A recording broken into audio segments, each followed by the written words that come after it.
And welcome everyone to Huddle, KGUN9's weekly streaming sports talk show, our final one of 2024. I'm Jason Barr, joined by Pat Parris. Pat, hello. I'm good. I'm good. Jason, how are you? All right. We're going to be talking a December little. December 17th, our last one. Wow. Yeah. Well, next week is Well, Christmas yeah, Eve, yeah, and then we have New Year's Eve. I highly doubt a really important guy like yeah. yourself is working on either of those 2 days. And No, no, I'm not. yeah, I'm right. not, See, I'm I knew about it. being important. I just happened to save some vacation and took it all at the end of the year. I believe I'm working those 2 days, but not Christmas and New Year's days itself. Anyway. So this is our final one of the year. It's been a great year. We are going to be back next year. We're thrilled about that. We'll be talking, of course, Arizona basketball, football, and other stuff as well.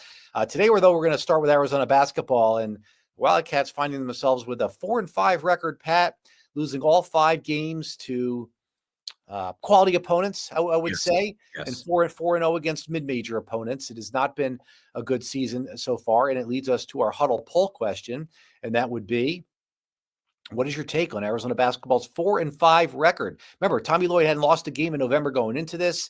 He never lost 2 games in a row. This is his 4th season. So would you say, what's your take? A, not good. This is going to be NIT season. B, still plenty of basketball left. Or C, hey, as long as they finish in the standings ahead of ASU. Because I know Pat well enough here on the Huddle. I know he's going to pick B. Still plenty of games. But Pat, you know me, and you know which one I'm going to pick. A. Not good NIT season. I No. don't see this team waving a magic wand and turning it around and becoming an NCAA tournament team this year. There are a lot of things that give me concern as to whether they can turn it around or not. I think the thing that sticks, and I did go with B. Still plenty of games, and what I mean by that is, do I think they're going to end up getting a high seed in the tournament? No, not that kind of. But is there enough time to turn it around and look a little bit more impressive than they have, and perhaps win a game or two that they shouldn't? Because right now, Jason, they have not won a game that they shouldn't, or at least a game against a quality opponent where it could have gone either way.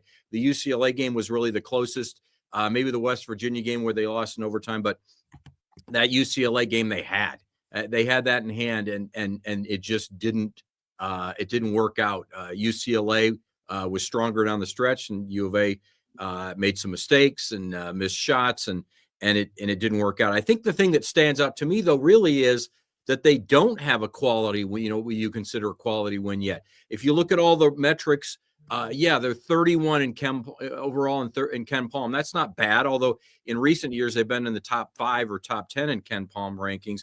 Net rankings are 48. They're used to being in the top 5 in the net rankings, and they have the 20th hardest schedule. I thought that was interesting.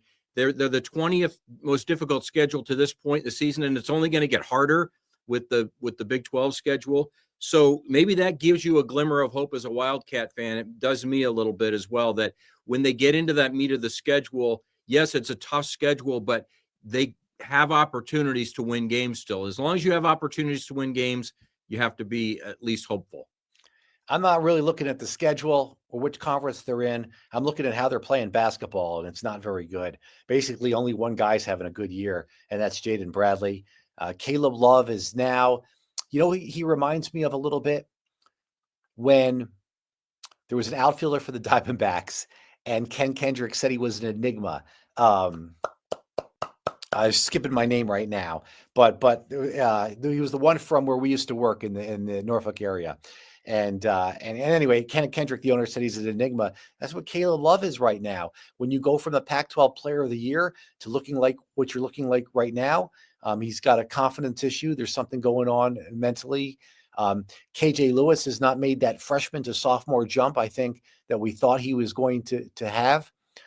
Now you got Mo Crevis, their top big man. He's hurt, could be out for the year. Got a foot injury. Henry Vasar doesn't look great. Trey Townsend's turning the ball over. Waka's got always still foul trouble and one-dimensional type of, he's not really a multi-dimensional player, it doesn't seem like. It doesn't look like a cohesive team, Pat. It doesn't really matter what schedule or what conference they're playing in. I don't see them winning a lot of games this year. Tell me I'm wrong. Well, I'm not going to say you're completely wrong. I have a lot of faith in Tommy Lloyd, obviously, and I have faith that there's a lot of talent here, Jason. And I think I think you have to That's what find. Corey Williams told me yesterday. He's going to be analyst for ESPN Plus on the game tomorrow, and we're going to have a little feature with him tomorrow at 6 o'clock live before the game. And that's what he said. He said the talent's there. Yeah, the talent is there. We all thought the talent was there. That's why we all thought that they would again be a single digit seed in the NCAA tournament and have And that's what I thought going into the year. I didn't see Yeah. a difference level in talent Right. between this team and his first three teams. I thought this There's one not. actually a little bit better. I think we all thought it had more depth of that quality talent, where he would have to have some real decisions to make with playing 8 or 9 or 10 in a lineup and not have a big drop off. But nobody's really stepped up. There's nobody on this team, Jason, that you say, well, that's the leader of the team, right? Even Jaden Bradley, who's Looks having like a Bradley very to me. he's having a very good year, but he's not that like you don't just say there's the leader of the team. I think they're all waiting for Caleb Love to be that leader, but if he can't make a shot in a critical moment or even in a non-critical moment in some cases, it's tough to kind of get on, to kind of jump on somebody's back and let them carry you. We're not seeing anybody get really streaky outside of the team against the non-power 4 conference teams.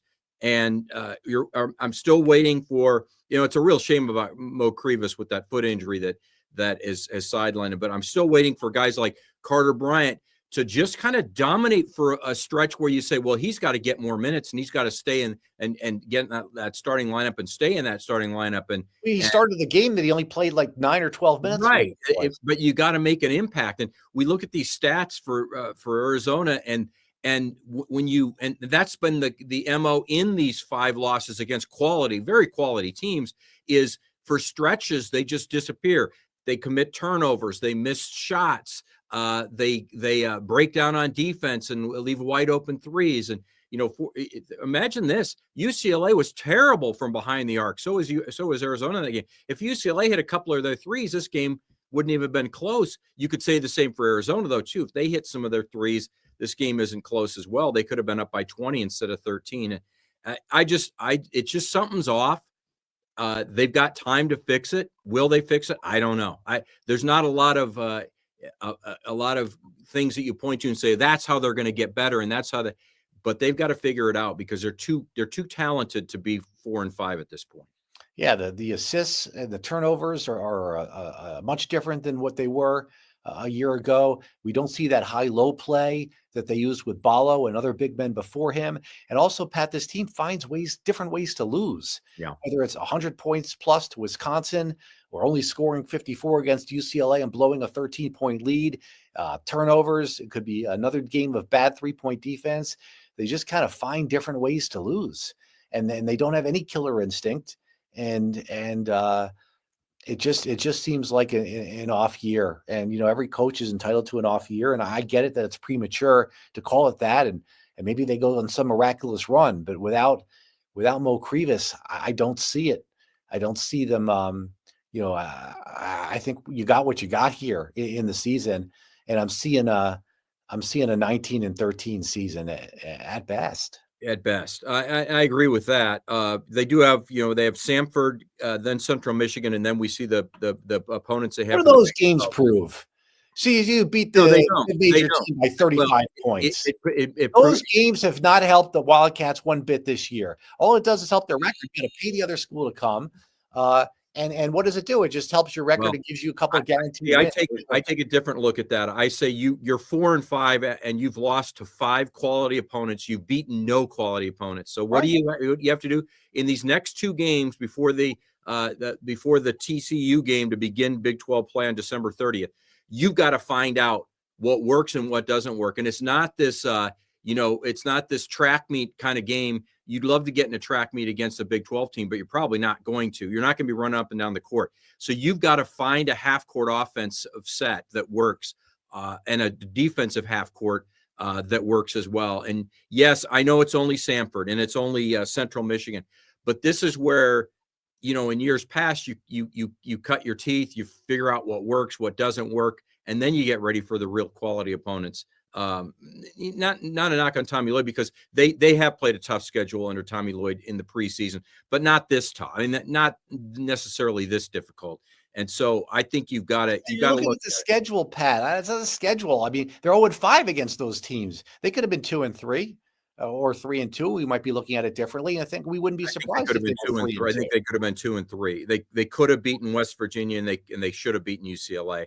But other than that, so my point is this, Jason. It's been a nice stretch here of you had a whole week between the West Virginia game and UCLA, and no, they played Southern Utah, but it was a whole week between, right? And now you've got basically you've had 4 days to get ready to work on things. So work on things. Show some improvement, not just because you're going to kill this opponent that's not a top 25 team like you've been playing, but show some improvement. Show that what you've been working on in practice is working on the court, and translate that into 2 big wins and look impressive going into a little Christmas break and come back to play TCU at the end of the calendar year. Jason Barr, Pat Parris. This is the Huddle, KGUN9's weekly streaming sports talk show. Yeah, Pat, I don't think these games prove anything. They've already looked good against these mid-major teams. There's nothing that they're going to do against. Well, I'll tell you what they're going to do is they're going to make me think any differently about this team. They're going to have to figure out a combination that doesn't include doesn't include Mo Krivas, and does include Henry Vasar and Carter Bryant more and all that. They're going to have to figure out a rotation, and that's what I think you use these games for, is finding a better rotation than they've got right now. Okay, we'll give you that, because I know some people thought Vasar was a little gassed at the end of the game. He played 27 minutes, I believe, and that's the most he'd ever played, at Arizona. So, yeah, I mean, maybe get him a little bit more conditioning and do that. I can see that. So, that's where we stand with Arizona at 4-5 at this point of the season. Much different than they've been the last 3 years under Tommy Lloyd, where they had fantastic regular seasons. I think he's won the second most games of any head coach in his first 3 years as a head coach, or some crazy stat like that. So we're not about to go nuclear here on Tommy Lloyd. Oh, absolutely. Right. But there is a coach who people aren't thrilled with right now, and that's Brent Brennan with Arizona football and the 4-8 season that they've had. We do have had a new hire of offensive coordinator and Brian Dagey. I'm sorry, Seth Dagey. And, I think that's a good hire, Seth Dagey, Pat. My first reaction is, why wasn't that hire made, some hire like that made a year ago? But I understand you got to look forward. And his number one deal here is to get, Noah Fafita to make sure he returns and get him a good offense around him. So I do like the hire of Seth Dagey. And I do too. And I liked it at the time. And we talked about it briefly. You were off last week, and we were able to, talk a little bit about it on the air. And that was on KGUN9. And that was just, you've got a guy who seems like he's the rising offensive mind in college football right now, or at least one of them. And Seth Dagey coming from Marshall. And Marshall, I mean, that team had a fantastic season. Their head coach gets a new job, and they lost a ton of guys. I mean, you think Arizona's lost a lot of guys in the transfer portal, but Marshall sure has. But I like Dagey. I would have hoped that would be one of those things where some of the guys that are in the transfer portal looking around would go, on the offensive side of the football for Arizona, would go, well, maybe I should go back and we'll see. Maybe it'll still happen. Not a lot of the guys have all signed with other teams. They still have time till the 28th of this month. But I like the hire. I like what it looks like he's going to implement as an offense, and I think it will help Noah Fafita maybe play to his strengths a little bit more than we saw the offensive run the way it was run this past season for the Cyclone, for the Wildcats. I'm thinking about all the Big 12 teams that advance and what they were doing and able to do, and Arizona just wasn't able to do it. And you look at ASU and what they did, and I don't know that you're going to catch lightning in a bottle like that, Jason, anytime soon. But it sure makes you a little envious of what's going on right now with ASU. A little concerning about the Arizona roster. And I mean, it's just a mass exodus with the transfer portal. Anybody who's good is gone in the transfer portal. Could they get a few guys back? Sure, maybe. But so far, the only guys you've got committed are guys, from New Mexico and Northwestern State and a former San Jose State guy. We're going to give it a little bit of time here, but I'm a little concerned about what the 2025 roster is going to look like and what's coming in here for Arizona football and whether or not they're going to pull anybody back, who went to the portal. It looks like Their three defensive captains who all got hurt have all decided to leave. That's kind of damning, Pat. It looks like Jacob Manu's going to Washington, might even redshirt for a year as he battles coming back from an ACL injury.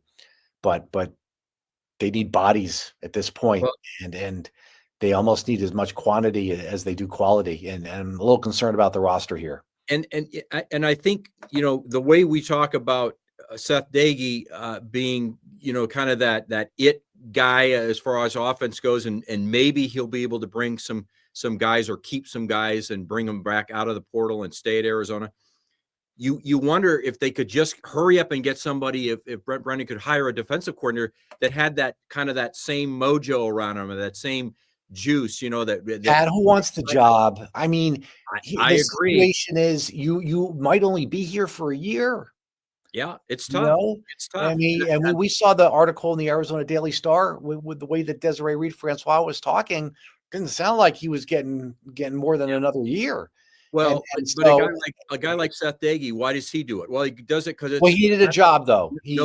But he was going to get it. He was going to get a job. I mean, they had such a great season, and the metrics all show that his offense was spectacular, and so he was going to get a job. But he comes here because it's a Power 4 conference job, and he'll get his name out there. And I'm just saying, I wish there was a defensive coordinator candidate along those same lines.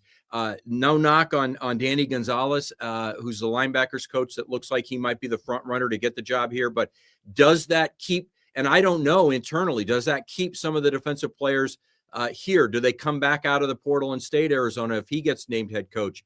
It's not, defensive coordinator. Yeah, defensive coordinator. It's not as if we know the internal workings of the players and what they feel about that coach, but it would be really nice if you could get another defensive coordinator that's kind of got that same trajectory as Seth Dagey has as an offensive coordinator. I don't see. I'm like you. I don't see it, but maybe that person is out there. Yeah. You hope, and then they get this other bad luck with one of the top receivers who's coming in here, who was in state. He broke his leg in the title game, right? One of the two wide receivers who they were banking on to contribute this year. So they got some bad luck already with an injury of a high school senior coming in here. So it's a tough spot. Football program's not in a great spot right now, and maybe they can pull some guys. I'd rather see Power 4 backups with the linemen, because at least they're going to be big. I'd rather see some Power 4 backups who maybe didn't get playing time elsewhere come here. I think we got enough guys from Group of 5 schools, and we saw how that worked out with a big Bill Norton, and a type of player who they never really had before. Right. In this program, a defensive lineman. And I know there's a USC kid who's a backup, who's pretty big, a lineman who's coming here on a visit. And there are a lot of backups who could start at really good schools, who could start at Arizona and do a good job. And I want to see them go a little bit more in that direction in the portal. And to me, that's what the portal is for. It's the guys that feel like they could be getting more playing time or starting somewhere else, and you're not getting the time at an Ole Miss, or you're not getting the time at name an SEC school that's, I mean, they're not going to come from Alabama, but you know what I'm saying? For the most part, they're going to wait their turn. But there are guys out there that are quality players that could easily start in the Big 12 and start for Arizona right now. Yeah, well, the top lineman in the portal is from Alabama, and he signed with Colorado. Yeah. Well, maybe that's a grass is greener thing. Alabama might be a bad example right now because they had a down year for them anyway. But your point is well taken, and I agree with it. If you can get the top backups at some perennial power, then you're gonna have a pretty good team. All right. Do you have so to end it on a high note here? I'm going to put you on the spot here because we didn't talk about this beforehand. Because obviously basketball is struggling right now, and football doesn't look great. Do we have a favorite Arizona sports moment from 2024 calendar year, since this is our last show? Calendar year? The first one that pops to mind, to give you a little chance to think about it, they did win a national championship in triathlon. I know it's triathlon, women's triathlon, but a natty's a natty. And they won the national championship in triathlon. I think that was exciting. I would say the baseball team picked to finish 9th in the Pac-12 and That was winning the really good. Pac-12. Yep. I think And the way that Candiotti pitched, yeah. I remember that as a good thing. I think I might go with that, Jason, only because it was unexpected and it means a lot. It does mean a lot to win a Pac-12 championship and your final season. It just makes it even more special. They got rings and they should. It was a big deal, and that's a sport that we take seriously around here and we appreciate. And that's not to say with the women's triathlon that we don't. I'm a huge fan of that being a collegiate sport. And I think there's 42 teams and hopefully that grows, doubles and triples over the next 10 years and it'll mean something. And it does mean something that they won a national championship. But I think baseball might be the high note. There were some moments in basketball last season at the end of the season, towards the end of the season, but certainly the way it ended wasn't the way we wanted in the Sweet 16. But yeah, I'll go with baseball. T-Mac breaking the program record for. And that's nice individually. He should have broken the Big 12 record for yards in that New Mexico game to start the year. I don't think they weren't aware of what the record was. I don't think they were aware of it, right? They would have done a Brett Favre, Michael Strahan, except this would have been a real catch, right? Referring to the you still have to throw them and catch, throw it and catch it. Yeah, referring to the sack record. So those are the ones off the top of my mind. I'm sure when we sign off here, I'll think about one that I wish I had mentioned, but that comes to mind for the program. And all right, so let's end it here on our Huddle poll results, and let's take a look at how you voted on KGUN 9 / poll. We were asking, what's your take on Arizona basketball's 4-5 record? And it looks like it was pretty even there. It was dead even. It was dead even between if you think it's an NIT year or if you think that still plenty of time left. I did not expect there to be many votes of just finish ahead of ASU. I think a lot of people think that should happen in basketball anyway. Conclusion, a little bit different than in football. But right. Yeah, that looked like it was a dead heat there. I think it was 42.9 to 42.9, and then 14. I did notice, and it always makes me laugh because on Twitter that poll looks it looks a little different than on our website, and that tends to happen a lot. Although it's tight on the Huddle right now it's 40%, 40%, and 20%. So it's very similar to that.